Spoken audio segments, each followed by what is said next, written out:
বীর মুক্তিযোদ্ধাগণ যাদের ত্যাগ, তিতিক্ষা ও সংগ্রামের বিনিময়ে আমরা পেয়েছি মহান স্বাধীনতা, লাল সবুজের পতাকা ও প্রিয় বাংলাদেশ।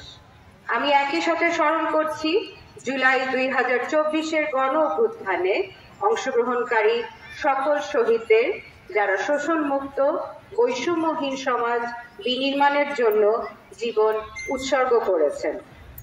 মহান স্বাধীনতা দিবসের আয়োজনে উপস্থিত জাতির শ্রেষ্ঠ সন্তান বীর মুক্তিযোদ্ধাগণবৃন্দ, সম্মানিত রাজনৈতিক নেতৃবৃন্দ, বিভিন্ন সরকারি ও বেসরকারি প্রতিষ্ঠানের কর্মকর্তা কর্মচারীবৃন্দ, শিক্ষা প্রতিষ্ঠানের প্রধানগণ, শিক্ষক শিক্ষিকা ও ছাত্রছাত্রীবৃন্দ ও ইলেকট্রনিক মিডিয়ার সুপ্রিয় সাংবাদিকবৃন্দ এবং উপস্থিত সুধী, আসসালামু আলাইকুম।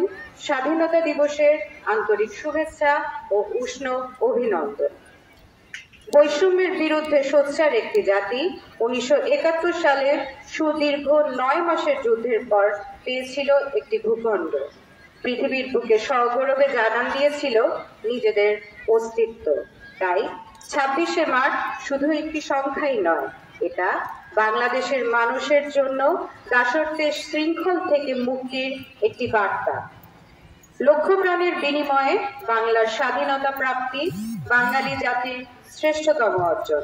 এই অর্জনকে অর্থবহ করতে সবাইকে মুক্তিযুদ্ধের ইতিহাস জানতে হবে, মহান স্বাধীনতার মূল্যবোধ ধারণ করতে হবে, প্রজন্ম থেকে প্রজন্মে পৌঁছে দিতে হবে মুক্তিযুদ্ধের মূল্যবোধ।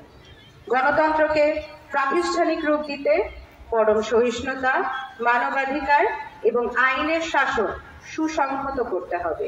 নতুন প্রজন্মের জন্য একটি নিরাপদ, সুখী, সুন্দর ও উন্নত সমৃদ্ধ বাংলাদেশের উপহার দেওয়া আমাদের পবিত্র কর্তব্য। আজকের এই দিনে পরম করুণাময় সৃষ্টিকর্তার কাছে দেশের কল্যাণ ও সমৃদ্ধি এবং আপনাদের সকলের সুস্বাস্থ্য, দীর্ঘায়ু ও সুন্দর জীবন কামনা করছি।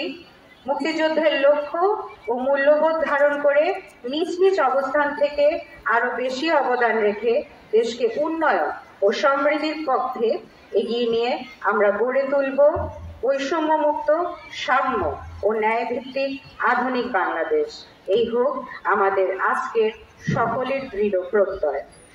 পরিশেষে আপনাদের সকলকে আবার অসংখ্য ধন্যবাদ ও কৃতজ্ঞতা জানাই এবং সকলকে অগ্রিম ঈদ উল ফিতরের শুভেচ্ছা জানিয়ে শেষ করছি। আসসালামু আলাইকুম।